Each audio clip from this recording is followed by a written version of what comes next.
নমস্কাৰ, আশা কৰোঁ সকলো কুশলে আছে। আজি মই আপোনালোকৰ ওচৰত এটি গল্প পাঠ কৰিবলৈ ওলাইছোঁ। গল্পৰ শিৰোনাম যত। গল্পকাৰ অৰূপা পতংগীয়া কলিতা। গল্পটো অলপ দীঘল, কিন্তু আশা কৰোঁ আপোনালোকে ভাল পাব, কাৰণ গল্পটো খুবেই সুন্দৰ। যত। বগী বহি মৃত্যু শয্যাত আটায়ে সলনা সলনিকৈ পৰ দি আছে। আজি যায় কালি যায়, ই বোলে আজি কাণৰ লতি পৰিল, সি বোলে উঠ কলা পৰিল, কফ উঠিল, কিন্তু আচল সময়টো আহি নপৰে।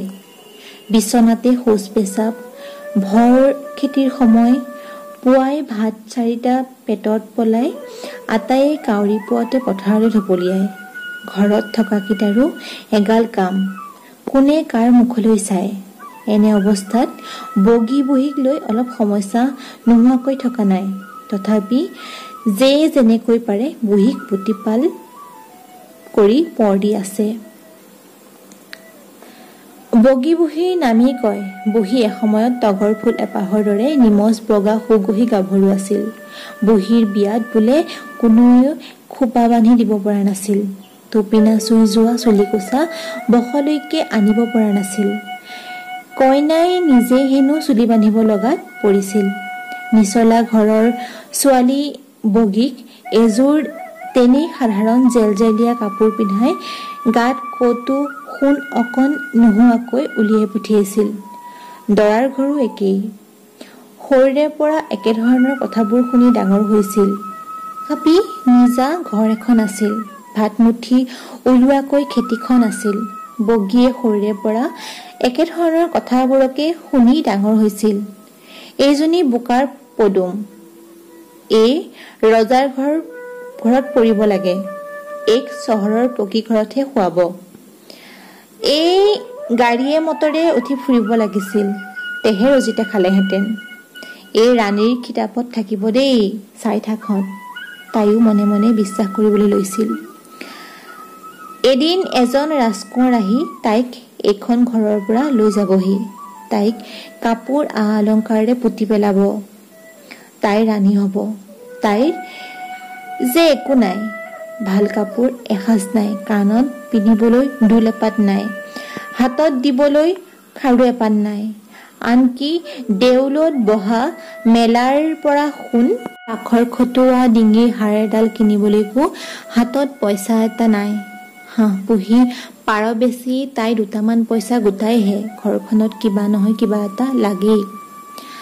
হয়, বাপেক ভনীয়েক কোনোবা এটাকে বেমাৰ পায়, মাকৰহে কিবা এটা হয়, দেউতাকৰ দোকানৰ মাল উঠাব নোৱাৰি বন্ধই হওঁ হওঁ হয়। তাইনো কি কৰে?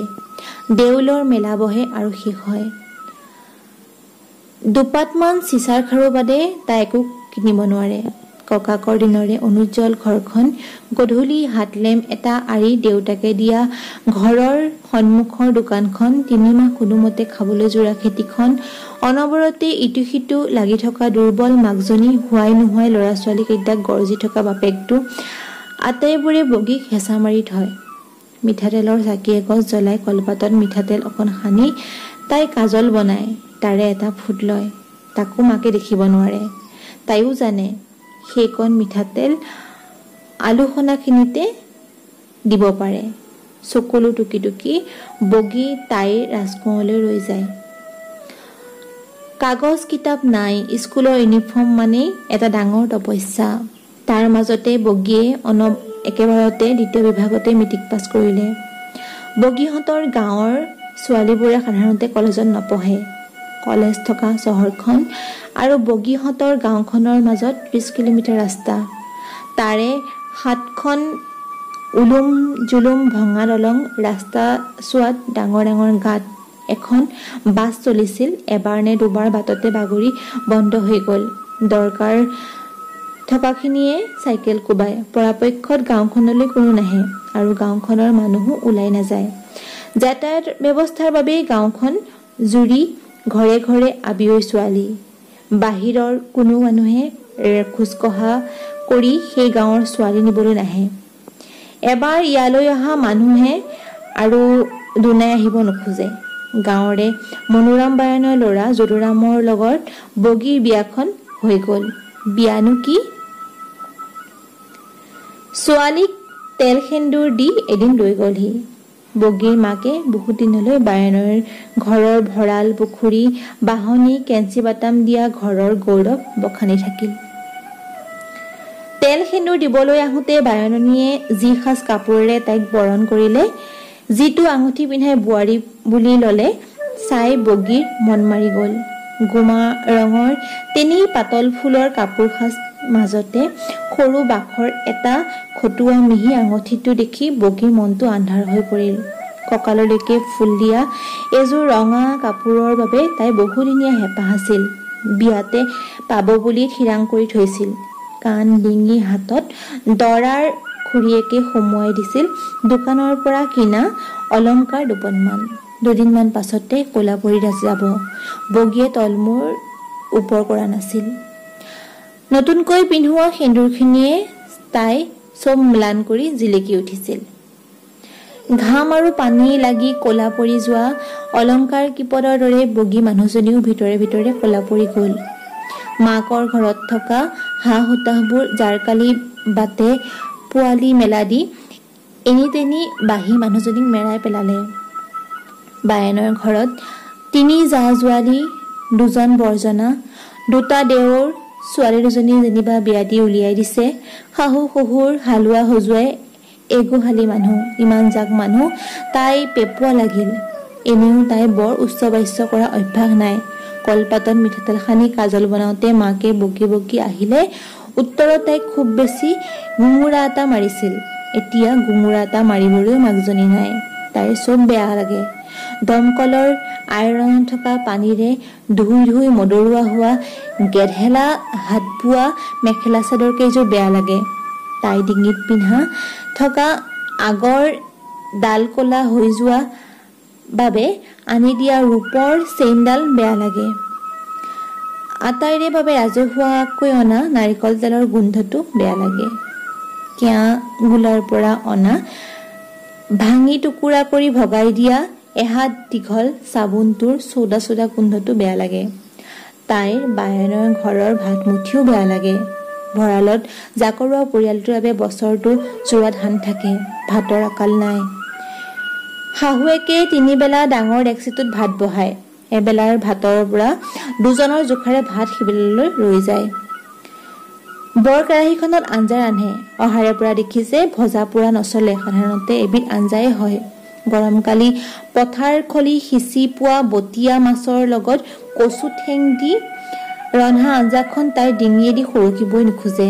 জাৰকালি দোকানৰ আগত বহা তাচৰ আড্ডাৰ পৰা গাত বিড়ি চিগাৰেট গোন্ধ এটা লৈ ঘূৰি অহা গিৰিয়েকৰ উপস্থিতিয়ে তাইক বৰ কচু দি ৰন্ধা বটীয়া মাছৰ আঞ্জাখনৰ দৰে। মুখত নিদিনো কি কৰে, দিলেই সুলুক কৰে পিছলি পেট পাইগৈ। অন্তত ভোকৰ ভাতকেইটা পেটলৈ যায়। গিৰিয়েকটো উভতি অহা সময়খিনি তাই বিচনাখনত পৰি তাইৰ ভিতৰৰ দিনে দিনে এনি তেনি পোৱালি মেলা অহা ধু ধু বালিময় ৰাস্তাবোৰত বগোৱা বাবলৈ আৰম্ভ কৰে। তাইৰ বুকুৰ পানীৰে অলি গলিবোৰ ভিজি আহে। ভিজা গলিবোৰত তাই বগোৱা বাই থাকে। কোনোৱে ফুটকে নাপায়। কোনোবা এটা গলিত সোমাই তাই কঁকাল পোনাই ৰয়। তাই সদায় পোতাশাল বুলি ভবা, চব হাঁহুতাহৰ মূল কাৰণ বুলি ভবা বাপেকৰ ঘৰখনতে দেখোন তাইৰ ভিতৰখনত ইমানবোৰ বালিময় ঋক্ষ ৰাস্তা নাছিল। কলাপাতত মিঠাতেল সানি কাজল সানোতে মাকে বকি বকি আহিছিল ঠিকেই, কিন্তু হাঁহ কুকুৰাৰ কণীকেইটা পোৱালীকেইটাই খাব বুলি নেবেচাকৈ থৈছিল। মাহেকে পহেকে আলুগুটি দি পাৰৰ আঞ্জা ৰান্ধিছিল।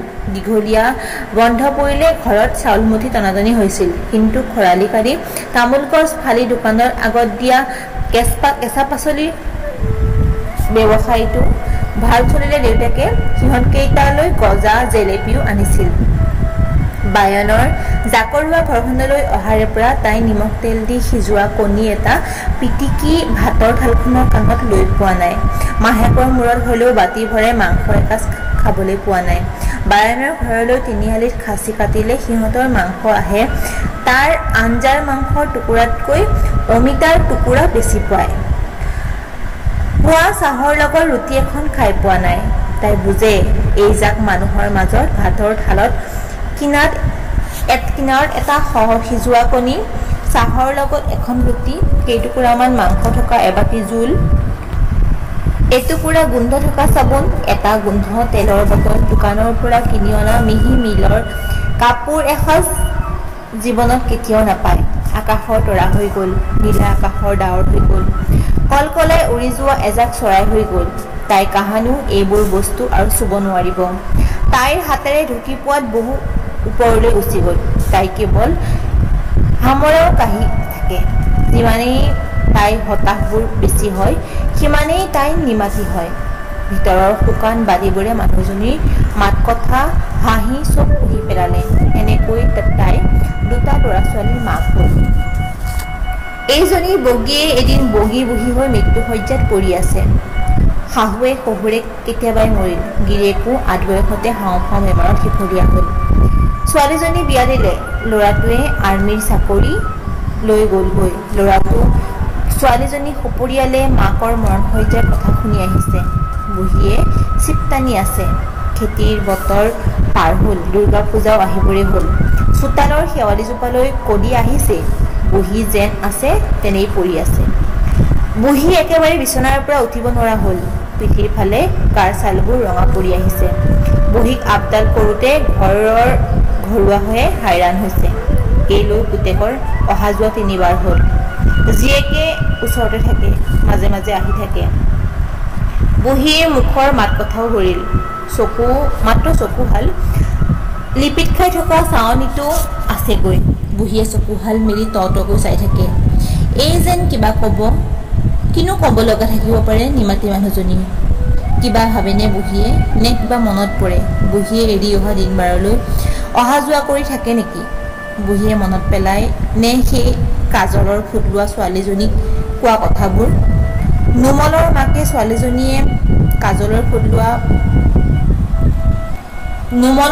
ছোৱালীজনীয়ে মূৰ পেলাই থকা দেখিলেই কৈছিল, এইজনীয়েনো কোনটো ৰাজকাৰেং শুৱনি কৰেগৈ। কণপেহাই তাইৰ কথা কৈছিল, এনে ছোৱালী চাউল পুৰিয়াই নিলেই ৰাজৰাণী হ'ব। একমুখে ৰাজৰাণী হ'ব বুলি সকলোৱে কোৱা সেই বগী ছোৱালীজনী বগী বুঢ়ী হৈ হাড়ে চালে চেপেটা লাগি এক অসহনীয় মৃত্যুশয্যাত পৰি আছে। ভঙা ৰাস্তা চোৱাৰ বুঢ়া মানুহৰ দাঁতৰ দৰে উলুম জুলুম দলংকেইখন কেন্দ্ৰীয় চৰকাৰে ভাল কৰি নিদিয়া হ'লে কিজানি বুঢ়ী এই অৱস্থা নহ'লহেঁতেন। খাটাংকৈ ক'ব নোৱাৰি। তথাপি চহৰীয়া নিমাতি চলিহা ৰাস্তা নথকা গাঁওখনলৈ স্থানীয় নতুনকৈ হোৱা হায়াৰ ছেকেণ্ডেৰীখনত চাকৰি লৈ আহিলেহেঁতেন নে? দলংকেইখন হোৱাৰ পৰা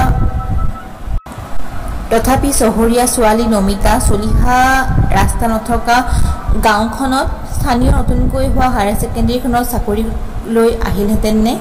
দলংকেইখন হোৱাৰ পাছতহে ৰাস্তা চোৱা বাছ ট্ৰেকাৰ গাড়ী চলাবলৈ লৈছে। অথবা চহৰৰ অৱস্থাপন্ন ঘৰুৱা ল'ৰা অমল বৰুৱা এইখন স্কুললৈ বিষয় শিক্ষক হৈ আহিলহেঁতেন নে? নিবনুৱা সমস্যা ভয়াৱহ, তথাপি প্ৰস্তৰ যুগত থকা এই গাঁওখনলৈ আহিলহেঁতেন নে নাহিলহেঁতেন সন্দেহ আছে। যি কি নহওক, চহৰীয়া ল'ৰা ছোৱালীহাল বিশ্ববিদ্যালয়ৰ উচ্চতম ডিগ্ৰীটো লৈ আহিল।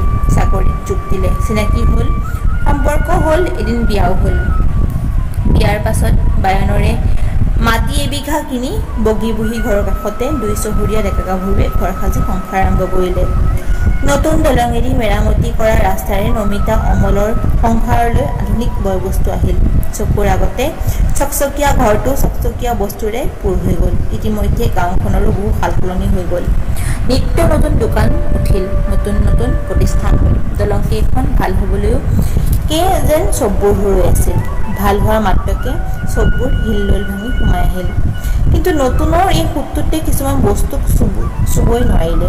য'তে যেনেকৈ আছে তেনেকৈ ৰখি কাষে কাষে বৈ গ'ল। যেনেকৈ থাকি গ'ল বায়নৰ ঘৰখন। আগৰ চাম বুঢ়া গ'ল, নতুন চাম ডেকা হ'ল। কিন্তু কিছু মাটি নমিতা অমলক বেছি দি বিক্ৰী কৰা হ'ল। কিন্তু বাকী সকলো একেই থাকিল। সকলোবোৰ কথা বৰ দ্ৰুতভাৱে ঘটিছিল। নমিতা আৰু অমলৰ সংসাৰখন আৰম্ভ হওঁতে বগী বুঢ়ীৰ বয়সেই বা কিমান আছিল? 17 বছৰ বয়সতে বিয়া হৈছিল। এবছৰ ব্যৱধানত দুটা ল'ৰা ছোৱালীৰ মাক হৈছিল। নমিতাহঁতে বাৰীৰ কাষতে ঘৰখন সাজোৰে ডাঙৰ ছোৱালীজনী হাইস্কুললৈ গৈছিল। মেখেলা চাদৰ পিন্ধা ক্লাছ পোৱাই নাছিল। সৰু ল'ৰাটো LPতে আছিল। সেইখিনি সময়তে বগী নমিতাহঁতৰ ঘৰখনৰ লগত এটা সম্পৰ্ক হৈছিল। এদিন ৰাতি শোৱা দোৱা লগাই নমিতাহঁতৰ বন কৰা ছোৱালীজনী দৌৰি দৌৰি বায়নৰ ঘৰ পাইছিলগৈ। সেইদিনা অমল নাছিল, কিবা কামত চহৰলৈ গৈছিল। ৰাতি নমিতাই বমি কৰি কৰি লেবাজান দিছিল। এবাৰ মূৰত একটীয়া কৰি পৰি ৰৈ গৈছিল। ভয়তে বন কৰা ছোৱালীজনী আহি বায়নৰ ঘৰ পাইছিলি। ভাং আৰু তাজপাতৰ আড্ডাৰ পৰা বগী গিৰিয়েক ঘূৰি আহিবলৈ বহুত সময় আছিল। বগীয়ে গৈ নমিতাক আৱৰি ধৰিছিলগৈ। সেইদিনাই বগীৰ নমিতাহঁতৰ সংসাৰ পোনপটীয়া যোগাযোগ আৰম্ভ হৈছিল। নমিতাহঁতৰ ঘৰলৈ যোৱাটো মানুহজনীৰ নিচা যেন হৈছিলগৈ। আবেলি মটৰ চাইকেলৰ শব্দ এটালৈ কাণ ওনাই থাকে। নমিতা অমল ঘৰলৈ অহাৰ লগে লগে বাৰী চুকেদি সেইখিনি পায়গৈ। খন্তেকতে নমিতাৰ দুৰ্বল দেহাৰ বাবে মহাভাৰ যেন হোৱা সৰু সংসাৰ এখনৰ কামখিনি এহাতেৰে কৰি পেলায়। মিহি মিহি ধুনীয়া ৰঙীন মজিয়াখন মচে। বগা বগা গোলাপী ফুল থকা থাল বাচনবোৰ ধুৱে। ডাঙৰ ডাঙৰ গেলানত আনি থোৱা তেলেৰে একুচলকৈ বেঙেনা ভাজে। কোমল কোমল ৰুটি বনায়। গাখীৰ চেনি দি সোণ বৰণ ধৰাকৈ চাহ থাকে বাকে। নমিতা অমলে বাইদেৱেনো এইবোৰ কিয় কৰি দিবহি লাগে বুলি মুখেৰে ক'লেও পেটে পেটে ভাল পায়।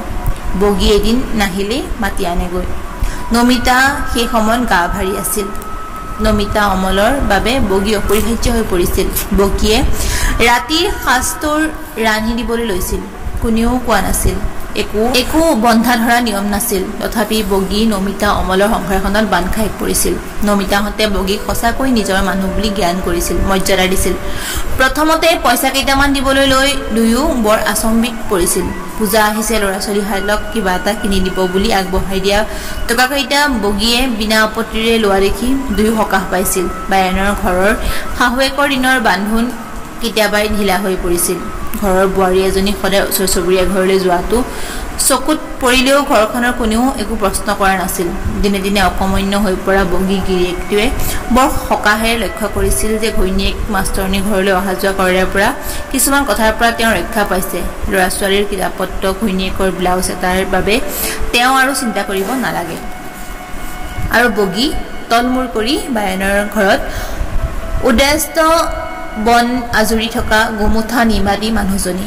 কোনেও ফুটকে পোৱা নাই। মানুহজনীৰ ভিতৰৰ সেই ৰুক্ষ বালিময় অলিগলিবোৰ আৰু নাই। তাৰ ঠাইত একুৰা জুই ভম ভমাই গোটেইখন মহতিয়াই সমান কৰি পেলাইছে। জুইকুৰা সকলো সময়তে জ্বলি থাকে। বগী মানুহজনীৰ ভিতৰখনত হা হুতাহৰ উত্তপ্ত মৰুভূমিখনত এতিয়া যোগ হৈছে লেলিহান শিখা মেলি থকা জুই একুৰা। পূজা গ'ল, জাৰ পৰি আহিছে। বগী বুঢ়ী বিচনাখনতে লেপেটা খাই লাগি ধৰিছে। বুঢ়ীৰ গাৰ ৰঙা পৰা ছালবোৰ লাহে লাহে এৰিবলৈ আৰম্ভ কৰিছে। যিখিনি ঠাইত ঘঁহনি খায় সেই ঠাইতে ছালত অলপ ঘাঁ লাগিছে। জাকৰুৱা ঘৰ বুলি ৰক্ষা। যিয়ে যেনেকৈ পাৰে বুঢ়ীক তালাপি কৰে। কোনোবাই এটা ফাঁকত কাপোৰখনকে সলাই দিয়ে। কোনোবাই এটাই ঘাঁ হ'ব খোজা ঠাইখিনিত পাউডাৰ অকণমান ছটিয়াই দিয়ে। কোনোবাই তোলা অকণমান লৈ পনীয়া দৰৱটো সানি দিয়ে। বগী বুঢ়ী পুতেককে অহাই প্ৰতি বুঢ়ী লগাব লগা দৰৱ পাতিবোৰ দি থৈ যায়হি। জীয়েকেও হৰলিক্সৰ বটল এটা বা বিস্কুটৰ পেকেট কেইটামানকে দি থৈ যায়হি। হৰি তোক নকৰি গোটেই জীৱনটো কাম কৰি কৰি পৰিয়ালৰ মানুহবোৰক অহৰহ শুশ্ৰূষা কৰি অহা মানুহজনী ঘৰখনৰ মানুহবোৰে এলাই আথানি কৰিব পৰা নাই। পাব লগা যত্নখিনি বুঢ়ীয়ে নোপোৱাকৈ থকা নাই। মানুহজনীৰ চকুহাল ডাঙৰকৈ ওলাই আহিছে। কিন্তু মানুহজনী যেন যিমানেই শুকাইছে সিমানেই ডাঙৰ হৈ ওলাই আহিছে চকুহাল। বেছি হৈ আহিছে চকুহালৰ আৰ্তি। চকুহাললৈ কোনেও চাই থাকিব নোৱাৰে। কিবাখন লাগি থাকে। কেতিয়াবা পুতেক জীয়ে, কেতিয়াবা ঘৰখনৰ আন মানুহে সোধেই, কিবা কবি নেকি? উত্তৰত একেই পলকহীন চাৱনি। অসহ্য হৈ কোনোবা এজনে কৈ উঠে, চকুকেইটা মুদি থাকচোন, কিনো চাই আছ? মণিটো অলপ লৰি উঠে। আকৌ একেই চাৱনি। বগী বুঢ়ীৰ সেই দিনে দিনে অস্বস্তিকৰ হৈ পৰা চকুহালৰ আঙুৰ খাই আছে এজনী চিধা চিধা মানুহজনী নমিতা। গা ভাৰী নমিতা বগীৰ ওপৰত সেইখিনি সময়ত একান্ত নিৰ্ভৰশীল হৈ পৰিছিল। বগীও মানুহজনী ওচৰ চাপি গৈছিল। যিমানেই নমিতাৰ ওচৰ চাপি গৈছিল বগীৰ ভিতৰৰ জুইকুৰা সিমানেই দপদপাই জ্বলিছিল। আচলতে বগীয়ে নমিতাৰ মাজত তাইৰ সপোনৰ মানুহজনী দেখিছিল। সেই মানুহবোৰে কোৱা সৰুৰে পৰা বগীয়ে শুনি অহা মানুহজনী তাই নমিতাৰ মাজত দেখিছিল। নমিতাই সেই মানুহজনী যি ৰাণীৰ কিতাপত থাকে, ঘৰে দুৱাৰে কাপোৰে কানিয়ে আহে অলংকাৰে ৰজিতা খাত উজ্জ্বলি থাকে। নমিতা মানুহবোৰে এনেকৈ আতুল তুলকৈ ৰাখে, মাক বাপেক, শাহুৱেক শহুৱেক, মহাক মাহীয়েক, খুৰাক পেহাক। বগীয়ে অবাক হৈ চায়, এজনী মানুহে ইমান মৰম পাব পাৰে। আৰু নমিতাৰ গিৰিয়েকটো অমল মানুহটো অমললৈ চালে বগীৰ চকুহাল মুঠ খাই আহে। ইমান পোহৰ ক'ৰ পৰা আহে? এই মানুহটোৱে নমিতাৰ কাৰণে কি নকৰে? এজন মতা মানুহ ঘৈণীয়েকক এজনী মাইকী মানুহক যে কেনেকৈ ইমান মৰম কৰিব পাৰে? বগীয়ে নিজ চকুৰে নেদেখিলে বিশ্বাসেই নকৰিলেহেঁতেন। কামৰ ফাঁকে ফাঁকে বগীয়ে নমিতালৈ চাই থাকে। ইমান পাৰ উপচাই পাবলৈ এই মানুহজনী কি আছে? আৰু জীৱনটোত নমিতাই পোৱাখিনিৰ এচিকটাও নোপোৱা আৰু এজনী মানুহৰ কি নাই? নমিতাই মিহি ধুনীয়া কাপোৰ পিন্ধি অমলৰ স্কুটাৰৰ পাছফালে বহি স্কুললৈ যায়। নমিতা ঘৰত আহি কোমল ৰঙৰ ঢিলা কাপোৰটো পিন্ধি চকী এখনত বহি ভৰিটো মুহা এটাত তুলি টিভি চায়। বগা বগা থালবোৰত যিটোকে হেঁপাহ কৰে তাকে খায়, যিহকে মন যায় কিনে। আৰু সেই চলে চকু চাট মাৰি ধৰা মানুহটো সকলো সময়ত নমিতাক ওচৰত থাকে। বগীয়ে দেখে মাজে মাজে অমলে নমিতাৰ চুলিখিনি হাত বুলাই দিয়ে, লাহে লাহে কঁকালৰ দুইফালে পিটিকি দিয়ে।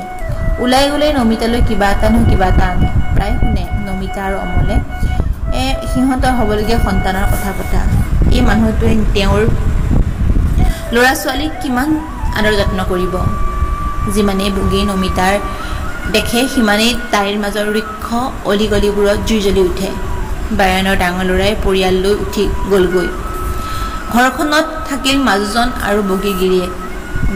সৰুটোৱে চাকৰি কৰা ঠাইত থাকিবলৈ লৈছে। মাষ্টৰ ডাঙৰ বৰজনা গুচি যোৱাৰ পাছত ঘৰখনত বৰ অভাৱ হৈছে। তেওঁ নিমখ তেল চেনি চাহপাতলৈকে চলাই আছিল। মাজুজনে খেতি খোলাখন চলাই আছে বুলি ভাতেমুঠি আকাল হোৱা নাই। বগী গিৰিয়েক সংসাৰলৈ এক প্ৰকাৰ পিঠি দিয়াৰ দৰে বেছিভাগ সময় শিৱথানৰ ভাঙৰ আড্ডাতে থাকে। মাজু জাক দেউৰেকে বগীক কথা শুনাই থাকে। যিমানেই গিৰিয়েকৰ প্ৰতি ছবি অভিযোগ আনে সিমানেই বগী সমস্ত শক্তিৰে ঘৰৰ বন আজোৰে। শাহুৱেকে মৰাৰ পাছৰ পৰা চৌকাৰ ওচৰৰ ঠাইখিনিত বগীয়ে ছাইৰ মাজত মেকুৰীয়ে লেটিলোৱা দি বহি লৈছিল। সদায়ে ৰান্ধিছিল লাই শাকৰ তেল নিদিয়া খাৰ, কচু ঠেং দি ৰন্ধা বটীয়া মাছৰ আঞ্জা। মাত্ৰ চৰুটোত ইবেলাৰ ভাত সিবেলালৈ নাথাকে, প্ৰায়ে এমুঠি কমেহে পৰে। বগী ল'ৰাটোৱে ছোৱালীজনীয়ে পঢ়া শুনা কৰিবলৈ টান পাইছিল। কিতাপ নাই, কাপোৰ নাই, পেন নাই, কাগজ নাই। এইখিনি সময়তে বগীয়ে নিয়মিতভাৱে নমিতা আৰু অমলৰ সংসাৰখনলৈ অহা যোৱা কৰিবলৈ লৈছিল। ল'ৰা ছোৱালীকেইটাই অন্ততঃ কাগজ কিতাপখিনি পাইছিল। আৰু দিনে দিনে বগী মানুহজনীৰ মাজত জুইকুৰা দপদপাই জ্বলিছিল। কোনেও গম নোপোৱাকৈ মানুহজনী দহিছিল। বায়নৰ ঘৰত হওক, নমিতা অমলৰ ঘৰতেই হওক, গম নোপোৱাকৈ মানুহজনী এই দহনৰ পৰা হাত সাৰিবলৈ ঘৰুৱা কামবোৰকে পানীত পৰা মানুহে খেৰ কুটা গামোচা দি মৰ খামুচ দি ধৰিছিল। নমিতাই 5 মাহত ভৰি দিছিল। মানুহজনী আৰু অসুখীয়া হৈছিল। প্ৰায়ে পেটৰ এটা বিষ অনুভৱ কৰিছিল। নমিতাৰ মাক আৰু শহুৰেকৰ ফালৰ পৰা 2 ঘৰৰ মানুহ আহি বেজ আলি বুলি কৈ পঞ্চমৃত খোৱাও পাতিছিল। বগীয়ে গোটেই কাজবোৰ আগপিছ কৰিছিল। মানুহ এজনী কেঁচুৱা এটা জন্ম দিবলৈ যাব, তাতে ইমান ডাঙৰ কথাটো হ'ল নতুন কাপোৰ, নতুন অলংকাৰ, বিধ খোৱা বস্তুৰ মাজত বহি থকা নমিতাক চাই বগী সেই জুইকুৰা দহিছিল। নমিতা আৰু অমলৰ ঘৰৰ কাম সামৰি তাই বায়নৰ ঘৰত ভাত ৰান্ধিছিল। ৰাতি দুপৰলৈকে অমলৰ ঘৰত যাত্ৰা কৰিছিল। মাজনিশা পাকঘৰ মচি থকা ডাঙৰ জাকক চাই মাজু জাকজনীও শুব পৰা নাছিল। বাৰে বাৰে কৈছিল, এনে দেহা মাৰি কাম কৰি কি হ'ব, বাইদেউ শুই থাককগৈ। উত্তৰত বগীয়ে জাকলৈ চাইছিল। বিয়া কৰাই আনোতে গা গাড়ীয়ে ভৰা কলহ এটাৰ দৰে মানুহজনীক খেৰ শুকুৱাই দি শুকুৱাইছে। কাৰোবাৰ চকুত পৰিছে আৰু তাই নিজেই বায়নৰ ঘৰ পাই তাই তগৰ ফুলৰ দৰে গাৰ ৰঙে ফুটছাই বৰণ ল'লে। টপিনা চোৱা চুলিকোছা বা কি হ'ল কোনোবাই কমি চাইছেনে? তাই নমিতালৈ মনত পৰিছিল। অকণমান উশাহ কৰিলেই সেই মানুহজন কেনেকৈ দৌৰি আহে। দুই ঘৰৰ মানুহে নমিতাৰ কাৰণে কেনেকৈ বাউল হৈ থাকে। বগীয়ে পাকঘৰ মোচা কাম শেষ কৰি বাৰাণ্ডাখন মুচিবলৈ আৰম্ভ কৰিছিল। ভূতে ধৰা মানুহৰ দৰে মাজনিশা ঘৰ মুচি থকা মানুহজনীক চাই জাকে ভয় খাই উঠিছিল।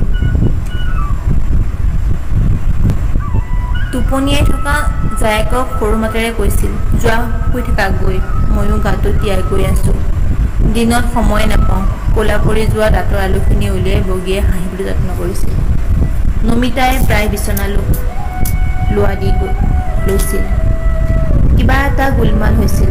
পেটৰ কেঁচুৱাটোৰো কিবা এটা হৈছিল। গাড়ীত ভৰাই নমিতাক চহৰলৈ দুবাৰ নিছিল। চহৰৰ পৰা ডাক্তৰ অনাই দেখুৱাইছিল। বগী নমিতা অমলৰ ঘৰলৈ দুই বেলা যাবলৈ লৈছিল। বগী বাইদেউ হৈ পৰা তাই ওচৰত ঘৰখন দিনে দিনে নিৰ্ভৰশীল হৈছিল আৰু অমল মানুহটো বগীৰ ওপৰত নিৰ্ভৰশীল হৈ পৰিছিল। পুৱাৰ চাহকাপ, ভোকৰ ভাতকেইটা, পিন্ধা কাপোৰখনৰ পৰা বজাৰৰ মোনাটোলৈকে আটাইবোৰ বাবে অমলে বগীৰ মুখলৈ চাব লগা হৈছিল। পৰম তৃপ্তিৰে বগীয়ে অমলক ৪-৫বিধ আঞ্জাৰে ভাত ৰান্ধি দিছিল। বগলী পাখি হেন বগাকৈ অমলৰ কাপোৰ ধুই আলফুলে ভাজ কৰি থৈছিল। আবেলি ঘৰলৈ ঘূৰি আহোঁতে অমলে খাইছিল কাঁহী ভৰা ফুলা লুচি তৰকাৰী। গা ধোৱা ঘৰত সোমাই পৰিছিল গৰম পানী গামোচা। অমলৰ পৰিচৰ্যা কৰোঁতে বগী বায়নৰ ঘৰৰ সমলৈকে চুলি সৰি সৰি কপাল ওলোৱা কলা ৰাতৰ আলু ফুটছাই বৰণীয়া মানুহজনী আৰু হৈ নাথাকে। গোটেই পৃথিৱীৰ অগোচৰে বগী মানুহজনী সেইখিনি সময়ত টপিনা চোৱা চুলিখিনি মেলি কলপাতত মিঠাতেল সানি কাজল বনাই তাৰ ফুটলতা লৈ বোকাৰ পদুম পাহ হয়। বায়নৰ ঘৰৰ বোৱাৰীজনী মৰি ভূত হয়। মাজে মাজে তাই অমলক চাহ ভাত জতাই থাকোঁতে নমিতাও আহি বহেহি। তাই পৰম মমতাৰে বগীক সোধে, বাইদেউ আপুনি কিবা খাইছেনে নাই? বগীয়ে নীৰৱ নমিতাৰে আগত থৈ যায়হি একাপ গৰম গাখীৰ। বগী বাইদেউ কোনোবা জনমত মোৰ নিজা বাইদেউ আছিল। বাইদেউ নহ'লে কি যে হ'লহেঁতেন। নমিতাৰ উপস্থিতিত আকৌ খন্তেকৰ বাবে মৰি থকা বায়নৰ ঘৰৰ ডিম্বেশ্বৰ ভঙুৱাৰ ঘৈণীয়েকজনী জি উঠে। নমিতাই টানি টানি তাইৰ ধোৰা কাউৰীৰ পাখিৰ দৰে চিকচিকীয়া চুলিকোছা ছিঙি পেলায়। তাইৰ তগৰ ফুলৰ দৰে ছালখনত ছটিয়াই দিয়ে এসোপা ফুটছাই। তাই লিহিৰি লিহিৰি আঙুলিবোৰ মুচৰি পেলায়। তাই কপালৰ কাজলৰ ফুট মোহাৰি দিয়ে। বোকাৰ পদুম পাহৰ পাপৰি ছিঙি ভাঙি টুকুৰা টুকুৰ কৰি দিয়ে। যিমানেই দিন যাবলৈ ধৰিলে নমিতাক বগীয়ে সহ্য কৰিব নোৱাৰা হ'ল। চিকচিকীয়া বস্তুৰে ভৰা ধুনীয়া ঘৰটোৰ মাজলৈ চকুলৈ চালি চাট মাৰি ধৰা মৰমীয়াল মানুহ এজনৰ ওচৰত বগীয়ে বায়নৰ ঘৰৰ গোমোঠা বোৱাৰীজনী খোলাটোৰ পৰা ওলাই আহে।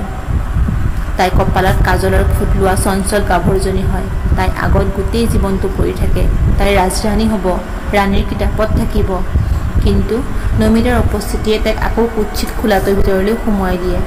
খোলাটোৰ ভিতৰত জুইকুৰাৰ মাজত দহি দহি তাই ৰৈ থাকে মৃত্যুলৈ। যিমানেই তাই নমিতাৰ প্ৰতি আসোৱা বাঢ়িছিল সিমানেই বাঢ়িছিল অমলৰ প্ৰতি যত্ন। পৰম তৃপ্তিৰে তাই লক্ষ্য কৰিছিল নমিতাৰ পৰি অহা স্বাস্থ্য। বগীৰ ভিতৰখনত এটা ডাঙৰ জট লাগিছিল। ঘৰৰ খেতিৰ গৰুটোৱে দুদিন দানা নাখালেই চবৰে চকুত পৰে। গাভিনী ছাগলীজনী ঘৰ চপা অলপ দেৰি হ'লেই বিচাৰি বিচাৰি আনে। মুৰ্গীজনীয়ে জলকা লাগি থাকিলেও কি হ'ল কি নহ'ল হুলস্থুল লাগে। আনকি নাৰিকল কেইজোপাও ফলবোৰ অকালতে পৰি গ'লেও পাতকেইটা কিয় লঠামুৰীয়াকৈ কাটিলি বুলি দবিয়া দবি হয়। কিন্তু এজনী জলজান্ত মানুহৰ মনটোক যেন এটা ভাঙিব নোৱাৰা জট লাগিছে। সেই জটটোৰ মাজত পাক খাই মানুহজনীৰ মনটো জেলুকনি বান্ধ খাই গোটেইখন যে চেচুক হৈ পৰিছে তাৰ খবৰ কোনে ৰাখে। জটটোৱে ঢাকি ধৰা ৰ'দ নসৰকা বতাহ নসৰকা মনটোৰ ভিতৰখনতে যে কিছুমান কিলবিলাই ফুৰা কীটৰ জন্ম হৈছে সেয়া বুজাৰ কৰা কাৰো সাধ্য আছে? ডিম্বেশ্বৰ ভঙুৱাৰ সৰু সৰু ল'ৰা ছোৱালীহালৰ খেৰ খোৱা দি শুকোৱা জাকজনীৰ দেওৰ ননদৰ নে নমিতা অমলৰ? তলমূৰ কৰি অনবৰতে বন আজৰি ফুৰা মানুহজনী ইমানখিনি সময় দিয়াৰ কাৰ গৰজ পৰিছে?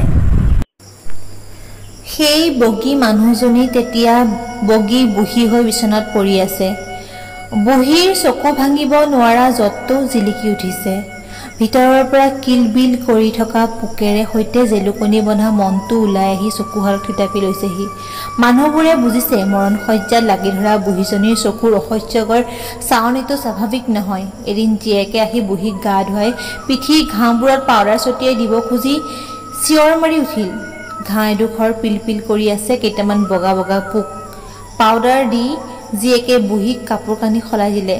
কোনে জানে ৰমলা বাইদেৱে হ'ব চাগে। বগী বুঢ়ীক কলপাত কাটি খুৱাবলৈ ক'লে। ঘাঁহবোৰ কাপোৰৰ ঘঁহনি খাই আৰু নাবাঢ়িব। ৰমলা বাইদেউৰ শহুৰেক প্ৰায় 3 বছৰৰ বিচনাত পৰি আছিল। সঁচাকৈ কলপাত পাৰি খুৱাবলৈ লোৱাৰ পৰা ঘৰখনে অলপ সকাহ পালে। খবৰ ল'বলৈ অহা দুয়েকে হাতত একোখিলা আগলি কলপাত লৈ অহাও হ'ল। বগীৰ মনৰ যতটো তেতিয়াও চকুলৈ অহা নাছিল। ভিতৰখনত দিনে দিনে চেৰেকী পাক লৈ লৈ বাঢ়ি আহিছিল। নমিতাক চহৰলৈ লৈ যোৱাৰ কথা চলি আছিল। বগীয়ে নমিতাক দেখুৱাই দিয়া মতে কাপোৰ কানি বাকচত ভৰাইছিল। এজনী মানুহৰ কাৰণে ইমান কাপোৰ কিয় লাগে? হাস্পতালত থাকিব লাগিব বুলি অমলে আৰু এগাল সিদিনা চহৰৰ পৰা লৈ আনিছে। চুই চুই প্ৰত্যেকটো কাপোৰ বগীয়ে আলমাৰীত ভৰাইছিল। বিচনাত পৰি থকা মানুহজনীলৈ বগীৰ সেইখিনি সময়ত প্ৰচণ্ড আক্ৰোশ হৈছিল। হাতেৰে কুটা এগছ দুডোখৰ নকৰাকৈ খাবলৈ পাইছে। ল'ৰা ছোৱালী এটা জন্ম দিবলৈ গৈ হাত বেমাৰী হৈছে। মাটিত থলে পৰুৱাই খায়, মূৰত থলে ওকণিয়ে খায়, গাটো চিৰিচতা হেন এইটো দেহালৈ সংসাৰ কৰিবলৈ আহে। মানুহটোৰ গাত জোক লগা দি লাগিছে। তেজ শুহি শুহি খাইছে। বায়নৰ ঘৰত পৰিব লাগিছিলে। ডিম্বেশ্বৰ ভঙুৱাৰ হাতত পৰিব লাগিছিল। ইমান দিনে হাড়ত বন গজিলহেঁতেন। কোনো কাৰণ নাই, কোনো যুক্তি বুদ্ধি নাই। নমিতাৰ মাজত গৈ বগীৰ চব আঠা লাগি ধৰিলগৈ। একেখিনি সময়তে বগীয়ে নমিতাক যেনেকৈ শুশ্ৰূষা কৰিছিল তাকে দেখি নমিতা অমলেই বা ঘৰৰ আন মানুহেই নহয়, ওচৰ পাজৰৰ গাঁৱৰ মানুহখিনিও অবাক হৈছিল। নিজৰ ঘৰৰ মানুহৰ কাৰণেই খাটতা নাই, লোকৰ ঘৰৰ মানুহ এজনীক কোনেনো এনেকৈ চোৱা চিতা কৰে। নমিতা অমল বগীৰ ওচৰত কৃতজ্ঞ হৈছিল। নমিতাক চহৰলৈ লৈ যাবলৈ আৰু 4-5 দিন আছিল। সকলো বন্ধা চিতা হৈ গৈছিল। অমলহঁত নথকা কেইদিন বগীয়ে ল'ৰাটো লৈ ইয়াতে শুবহি। সকলো ঠিক ঠাক হৈ গৈছিল। হঠাৎ অঘটনটো ঘটিল। নমিতাৰ হঠাৎ বিষ উঠিল। নমিতাহঁতৰ বন কৰা ছোৱালীজনী আহিয়ে বগীক মাত দিলেহি। ৰাতি তেতিয়া দুৰ্ভোগ পূৰ্ণিমা আছিল। সেইদিনা হুলস্থুল লাগি পৰিছিল। ডাক্তৰ কবিৰাজ চেলাইন ঔষধ ভিতৰত গাঁৱৰ হেল্থ চেণ্টাৰৰ একমাত্ৰ ডাঙৰ ডাক্তৰ জয়ন্ত শৰ্মাই নমিতাৰ লগত লাগি আছিল। বগীয়ে দৌৰাদৌৰি কৰি যাক যি লাগে যোগাৰ কৰিছিল। বাহিৰৰ চকী এখনত অমল মূৰে কপালে হাত দি বহি আছিল। ওচৰত থিয় হৈছিলগৈ বগী। নীৰৱে একাপ গৰম চাহ অমললৈ আগবঢ়াই দিছিল। তাৰ পিছতে বগীয়ে কোনোদিনে নকৰা কাম এটা কৰিছিল। সদায় নমিতা বহি থকা চকীখনতে বহি দিছিল। ভৰিটো ঠিক নমিতাৰ দৰে এটা মহাত তুলি লৈছিল। গাটো সলাই মহাটোত ভৰি তুলি বহি বগীয়ে বাহিৰৰ পৃথিৱীখনলৈ চাইছিল। পূৰ্ণিমাৰ জোনাকত গোটেইখন বগা হৈ আছে। তাই ডিম্বেশ্বৰ ভঙুৱাৰ ঘৈণীয়েকৰ খোলাটোৰ পৰা ওলাইছিল। আগলি কলপাতত মিঠাতেলৰ চাকি এগছ জ্বলাই বনোৱা কাজলেৰে কপালত এটা ফুট লৈছিল। জীৱনত কোনোদিনে অনুভৱ নকৰা এক অচিন আনন্দত তাই মানুহজনী উঠি ভাঁহি গৈছিল। অমলক ডাক্তৰে আহি কৈছিলহি মাক ভালে আছে, কেঁচুৱাটোহে ৰাখিব নোৱাৰিলে। জোৰে চাহ ততে পেলাই অমল উঠি গৈছিলে। পোহৰ হওঁ নহওঁতেই নমিতা অমলৰ ঘৰৰ মানুহবোৰে হাউৰি বৈ ওলাইছিলহি। টেবুল এখনত মৰা কেঁচুৱাটো শুৱাই থৈছিল। নীলা পৰি যোৱা কোচ খোৱা ছালৰ ছোৱালীজনীৰ নিথৰ দেহাটোৰ ফালে নমিতাই হাফুলা মেলি মেলি গৈছিল। হাও হাওকৈ কান্দিছিল মানুহজনীয়ে। হাত ভৰি এচাৰি বাৰে বাৰে মৰা ছোৱালীজনীৰ ওচৰ পাইছিলগৈ। গোটেইবোৰ নমিতাক আৱৰি ধৰিছিল। আই, আকৌ তোৰ কোলা ভৰিব। গছজোপা থাকিলে ফল আকৌ ধৰিব। তাইক ঘোণ লৈ জন্মিছিলে, থাকিলে চাকুলা হ'লহেঁতেন। বছৰ নঘূৰোতেই তোৰ কোলা শনি হ'ব তই এনেখন কৰিলে মানুহটোৰ কি হ'ব অমলেও কানিছিল বগীয়ে মগু দাইলত আলু দি আঞ্জা এখন আনিছিল ভাত বহাইছিল নমিতা অমলক বাদ দি নাখাওঁ কৰিলেও আটাই এমুঠি ভাত খাইছিল নমিতাক অমলে জোৰ কৰি এচামুচকৈ বগীয়ে কৰি দিয়া মৌচম্বী ৰস খুৱাইছিল টেবুলখন খালী হৈ পৰি আছিল গাঁৱৰে কোনোবাই আহি মৰা কেঁচুৱাটো লৈ গৈছিলহি বগীহঁতৰ ঘৰৰ পাছফালৰ পথাৰখনত পুতি থৈ আহিছিল পেটতে মৰি অহা কণমনি দেহা এটা মাটিৰে আৱৰি ল'বলৈ কেতপৰ লাগে কেঁচুৱা নিয়াৰ সময়ত নমিতাই তালফাল লগাই কান্দিছিল কাণত ভাঙি পৰা নমিতালৈ বগীয়ে কামৰ ফাকে চাই আছিল এতিয়া কান্দি দেখুৱাবলৈ আহিছে কুটা এগছ নুদুখৰ নকৰাকৈ গা ভাৰী মানুহ বিজনী বিছনাত পৰি থাকিলে এইবোৰ নহয় কি হ'ব মাইকী জনম ধৰিছে পয়ৰৰ কোলাত ল'ৰা এখন তুলি দিব নোৱাৰিলে খাব জানে আৰু হৰেক কিছিমৰ কাপোৰ পিন্ধিব জানে কিহৰ ভেম পঢ়া শুনাৰ ভেম বগীৰ বহুদিনৰ মূৰত মনত পৰিছিলে তাই এদিন দ্বিতীয় বিভাগ পাই মেট্ৰিক পাছ কৰিছিলে সুবিধা পালে তাইও নমিতাৰ দৰে BA MA পঢ়িব পাৰিলেহেঁতেন বগীৰ ভিতৰখনত চটফটাই লাই সৰিয়হ ফুটিছিল ফুটি দেৰিছিল পুৰা কুটু গোন্ধ এটা বগীৰ ডুব গৈছিল নমিতা অমলৰ ঘৰৰ পৰা ঘূৰি আহোঁতে প্ৰায় মাছনিশাই হৈছিল ইমানবোৰ মানুহৰ থকা খোৱা কামখিনি কোনেও নোকোৱাকৈ তাই কান্ধতে পৰিছিল ৰাতিটোৰ কথাখিনি নমিতা অমলৰ ঘৰৰ কামতে কটাইছিল কোনো বাধ্যবাধকতা নাছিল বগীয়ে কাউৰী পুৱাতে গৈ নমিতাহঁতৰ ঘৰ পাইছিলগৈ এজাক মানুহৰ সৈতে খেলিমেলি হৈ পৰা ঘৰখনত তাই দিনৰ দিনটো টাকৰি ঘূৰি কৰিছিল নমিতাক লৈ গোটেই ঘৰখন ব্যস্ত হৈ পৰিছিল কামৰ ফাকে বগীয়ে তাইৰ গাত ভেজা দি তাৰ কান্ধত মূৰ দি কানি থকা নমিতাক আৰ চকুৰে দিনৰ দিনটো চাই আছিল নমিতাক গোটেইবোৰে তেনেকৈ আতৌপিত কৰিছিল বগীৰ মাজত উকি মাৰিছিল উঠিছিল এই পুৰণি দহন যেন মৰা কিছু জনম দিয়া নাই কৃষ্ণ গোসাঁইকে লৈ ঘৰলৈ আনিছে একেবাৰে কথাৰে মানুহবোৰে নমিতাক সান্তনা দি আছিল বছৰ নঘূৰোতেই কেৱল কোলা শুৱনি হ'ব কচডালি থাকিলে ফল লাগিবলৈ কেতপৰ আৰু অমল মানুহটোৱে নমিতাক এক লহমৰ বাবে এৰি দিয়া নাছিল বগীয়ে কিবা এটা মুখত দিবলৈ কওঁতে মানুহটোৱে কানি উঠিছিল নমিয়ে কালিৰে পৰা একো খোৱা নাই এই দেহাৰে মানুহটোৱে কথাষাৰ পূৰ কৰিব পৰা নাছিল বগীয়ে নীৰৱে নমিতা আৰু অমলৰ বাবে গাখীৰ আৰু কল দুটামান আগত থৈ গৈছিলহি নমিতাই কমলৰ কান্ধত ভেজা দি কল এটা আৰু গাখীৰ গিলাচ খাইছিল মানুহ এজনীৰ কল গাখীৰ খালে যেন সৰগৰ পৰা লক্ষীয়াই নামি আহিহে নৈবেদ্য গ্ৰহণ কৰিলে মানুহটোৱে কি আনন্দ পাইছিল আৰু বাকী মানুহজাকটো আছেই বগীৰ গাত লাই সৰিয়হ ফুটিছিল নমিতাৰ কান্দোন বন্ধ হৈ আহিছিল এবাৰ বগীৰ চকুত পৰিছিল দুৰ্বল নমিতাই কাৰোবাৰ কিবা কথাত যেন অকণমান হাঁহিলেও বগীয়ে কাম সামৰোতে প্ৰায় 12 বাজু হ'ল তাই সদায় কোৱাৰি যাওঁ বুলি ক'বলৈ নমিতাহঁত শোৱনি কোঠাৰ ভিতৰত থিয় হৈছিলগৈ মুখত হাত দি শব্দ কৰিবলৈ হাক দি অমল তাইৰ ওচৰত থিয় দিছিলগৈ নমিতাই শুইছিল সাৰ পায় বুলি অমলে চেণ্ডেলযোৰ ভৰিত সোমোৱা নাছিল অমলে বগীক অলপ পইচা দিছিল এইকেইদিন আপোনাৰ বৰ খাটনি হৈছে পইচাকেইটা লৈ বগী ওলাই গৈছিলগৈ নমিতা অমলৰ ঘৰৰ পৰা পাছফালৰ বাটেৰে ওলাই গ'লেই বায়নৰ ঘৰখন বায়নৰ ঘৰৰ পাছফালৰ পৰা আৰম্ভ হৈছে বিশাল পথাৰখন বগীয়ে পথাৰখনলৈ চালে চাপ আন্ধাৰ তাতে এগাল জোনাকী পৰুৱা ঘূৰি ফুৰিছে অলপ সময় আন্ধাৰৰ জোনাকী পৰুৱা নাচোন তাই ৰৈ গৈছিল তাইৰ বায়নৰ ঘৰখনলৈ যাবলৈ মন যোৱা নাই কোন আছে তাত কোনে তাইৰ বাবে বাট চাই আছে ইমান ৰাতিলৈকে মানুহ এজনীৰ ঘৰ চপা নাই কাৰোবাৰ কিবা চিন্তা হৈছেনে ল'ৰা ছোৱালী হাল শুলে সিহঁতে জানে মাকৰ মাষ্টৰনীৰ ঘৰত থকা মানেই সিহঁতৰ বহুত অভাৱ পূৰণ আৰু যাক উপলক্ষে কৰি বায়নৰ ঘৰলৈ আহিছে এই দিন বেছৰ ভঙুৱা মানুহটোৱে আজি বেছ কিছুদিনৰ পৰা শিৱথানতে পৰি থাকিবলৈ লৈছে ঘৰৰ মানুহজনী ক'ত আছে ক'ত নাই এইবোৰ কথালৈ কাণ নাই আচলতে সিও জানে ঘৈণীয়েক মাষ্টৰণীৰ ঘৰলৈ যোৱা মানে তাৰো ঘৰখনৰ প্ৰতি থকা সামান্য দায়িত্বও শেষ কি জানো হ'ল বগীয়ে বায়নৰ ঘৰলৈ নগৈ পথাৰৰ ফালে খোজ ধৰিলে বায়নৰ আন্ধাৰ ঘৰখন শুই থকা হাতী এটা যেন লাগিছে আন্ধাৰ ঘৰখনত কোনেও তাইৰ বাবে এগছ চাকি জ্বলাই থোৱা নাই। জোনাকী পৰুৱা নাচি থকা পথাৰখনলৈ বগী আগবাঢ়ি গ'ল। তাইৰ এনে লাগিল যেন সেই ধৰণীত তাই আপোন বুলিবলৈ কোনো নাই। এইখিনি সময়ত বগীয়ে গোটেই পৃথিৱীখনক পাহৰি তগৰ ফুলৰ দৰে বগা ধুৰা কাউৰী পাখিৰ দৰে চুলিৰ সেই কাজল ফুট লোৱা অপেশ্বৰী ছোৱালীজনীৰ চেনেহত মজিছিল। তাই কিয় ৰাণীৰ দৰে থাকিবলৈ নাপালে? কিয় তাই হীৰাহেন চেহেৰাটোৰ লগত ৰজিদা খুৱাই খিতাপত থাকিবলৈ নাপালে? সকলোৱেতো একমুখে কৈছিল। কি দুখ আছিল তাইৰ?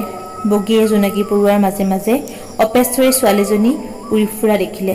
জোনাকী পৰুৱাবোৰে তাই মেলা চুলিকোচাত সোণফুল পিন্ধাইছে।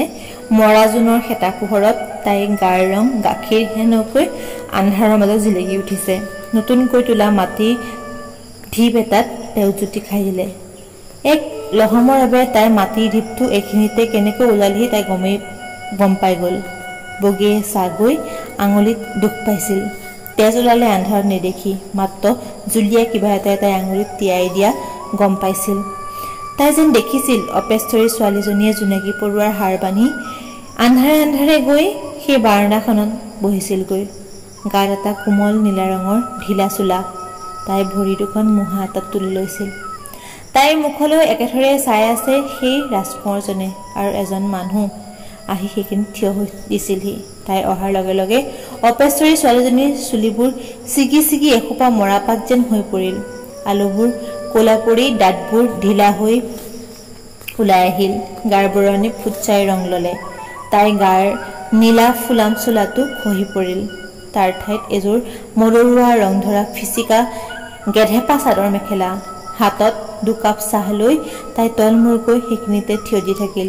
মানুহজনে বৰ লাহে লাহে অলপ দুৰ্বল ক্ষীণ মানুহজনীৰ চুলিত হাত ফুৰাই দিছিল, আৰু চাহ দুকাপ লৈ ৰৈ থকা মানুহজনীয়ে তাই চাটকৈ এইখিনিৰ পৰা আঁতৰি দিছিল। হাঁহি বাদ দে, কোনোদিনে মুখ গুমুঠা হৈ নথকা মানুহজনীয়ে টেবুলখনত শুৱাই থোৱা কেঁচুৱাখন চাই হাও হাওকৈ কান্দিছিল। হাত মিনিবলৈ সকলো পোৱা মানুহজনীয়ে কান্দোনত বেকা হৈ যোৱা মুখখনলৈ অবাক চাই আছিল মদৰুৱা মেখেলা চাদৰ পিন্ধা মানুহজনীয়ে। বগীয়ে যেন নিজম আন্ধাৰ পথাৰখনত আকৌ এবাৰ সেই বুকু ফটা কান্দোনহে শুনিছিল। কান্দোনটো এজাক বতাহ হৈ তাইৰ ভিতৰলৈ সোমাই গৈছিল, নুমাই দিছিল দপদপকৈ অহৰহ জ্বলি থকা জুইকুৰা। বগীয়ে মাটিৰ ঢিপটোৰ ওচৰত বহি দীঘল দীঘলকৈ উশাহ লৈছিল। কানি কানি লেবাজান দিয়া মানুহজনী, সেই মানুহজনে অলপ অলপকৈ এগিলাচ গাখীৰ খুৱাইছিল। মানুহজনীৰ মুখৰ পৰা এটা জোন নেজান হাঁহিৰ ৰেঙনি। আন্ধাৰবোৰৰ মাজতে হাঁহিটো ওলমি থাকিল।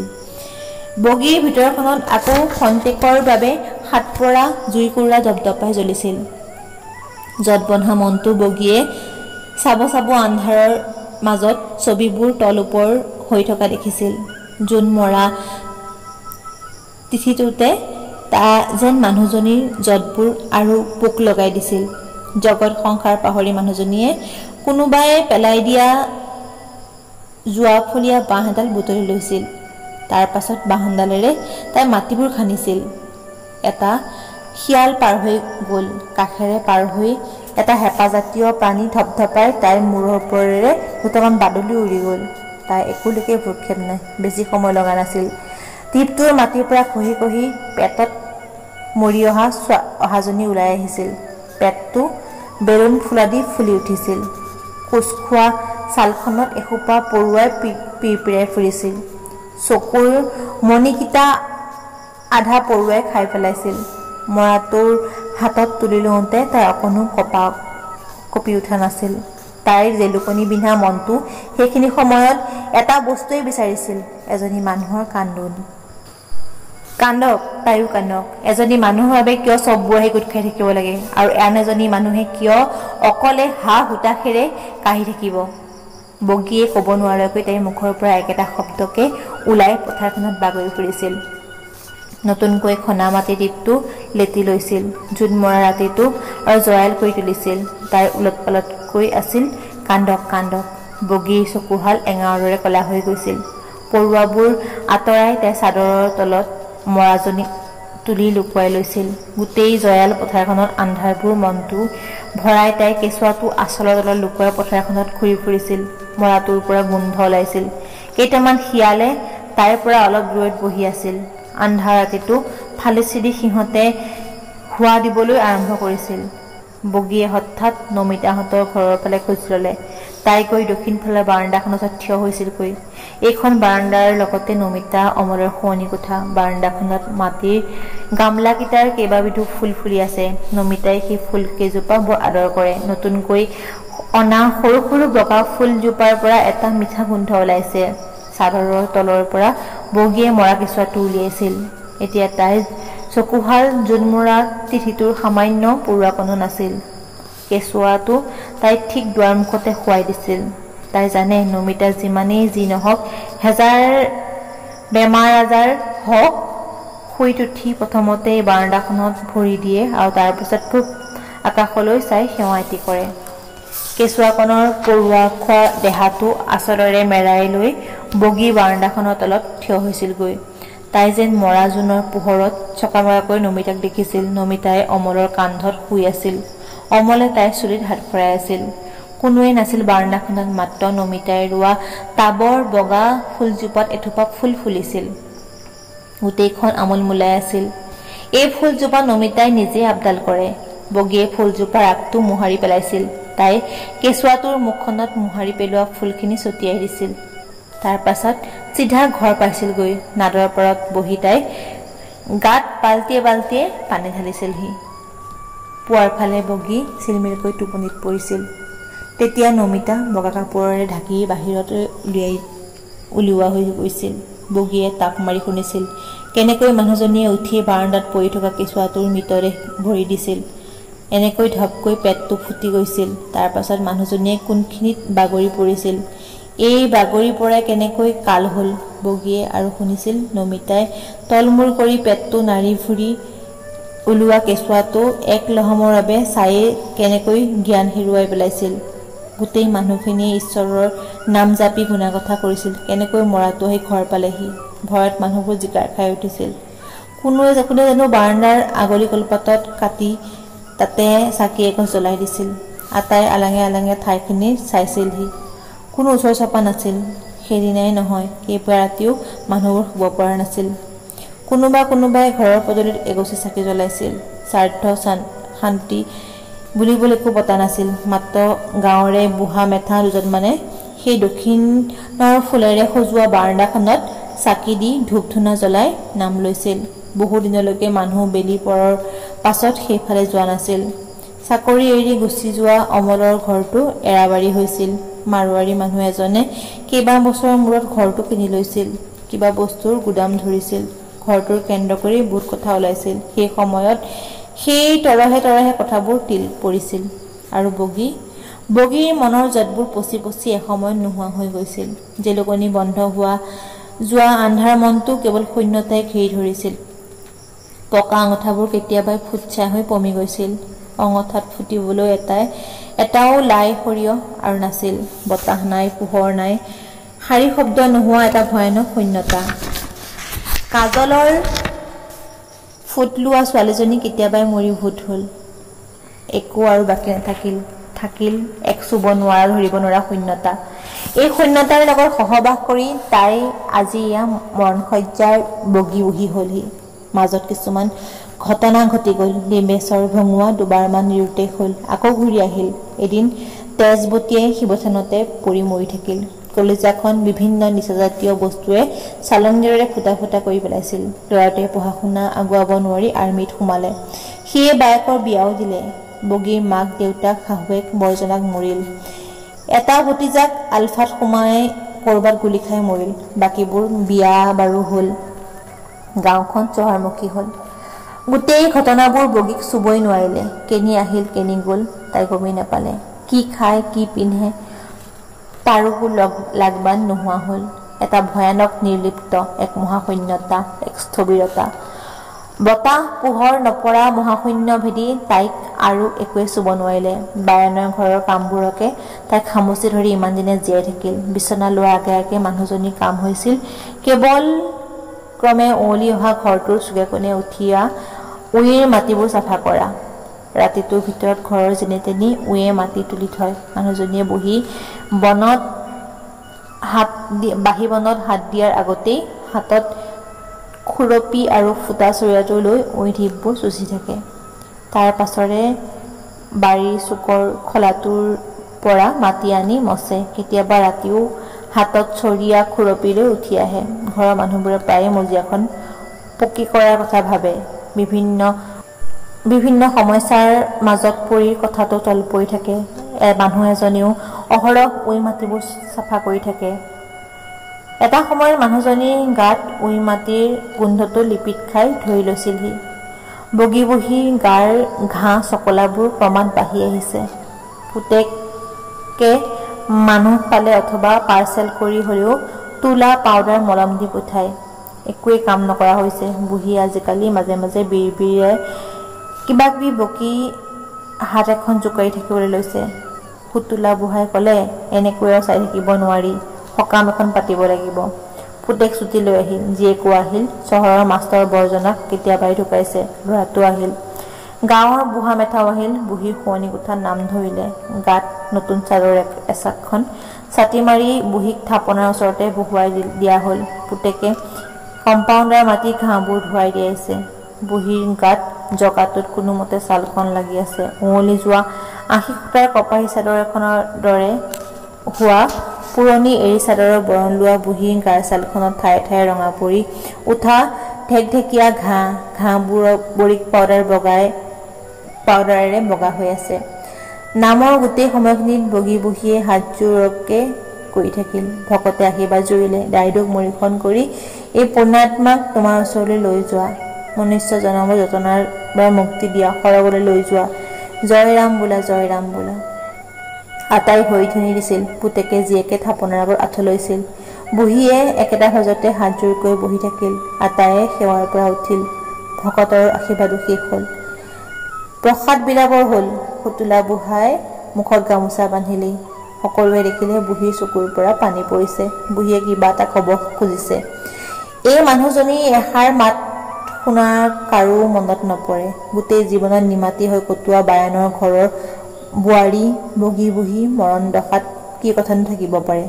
বুঢ়ীৰ মাতলৈনো ক'ৰ পৰা জোৰ এটা আহিল। স্পষ্ট মাতেৰে বুঢ়ীয়ে কৈ উঠিল, মই মাষ্টৰণীক মৰা নাই। কোন মাষ্টৰণী? তৎক্ষণাৎ বুবু বাবা থাকিল। সৰু চামৰ মনলৈ একো নাহিল। কিবা হৈছে বুঢ়ীৰ। ডাঙৰ চামৰো ঠিক মনত নপৰিল। কোনোবা মাষ্টৰণীৰ কথা কৈছে। বগীৰ মাজু জোঁৱায়েকে মনত পেলাই দিলে। সেই কেঁচুৱা মৰা দেহা গচকি পৰি যোৱা মাষ্টৰণীৰ কথাকে কৈছে চাগে। সুতুলাই নুমাই চোৱা চাকিগছ আকৌ জ্বলাই দিলে। আটায়ে কৈ উঠিল, জয় ৰাম বোলা। আটায়ে বুঢ়ীক অভয় দিলে। কি আছে কৈ পেলাব লাগে। যমৰ দুৱাৰলৈ ধৰি থোৱা মানুহৰ আকৌ কিহৰ ভয় ডৰ। কোনোবাই কলৰ টুকুৰাটোত গুজি দিলে একোজা নতুন ধূপ। পুতি থোৱা মৰা কেঁচুৱাটো ময়ে আনিছিলো। এই পাপিনীয়ে মাষ্টৰণীৰ ঘৰত থৈছিলো।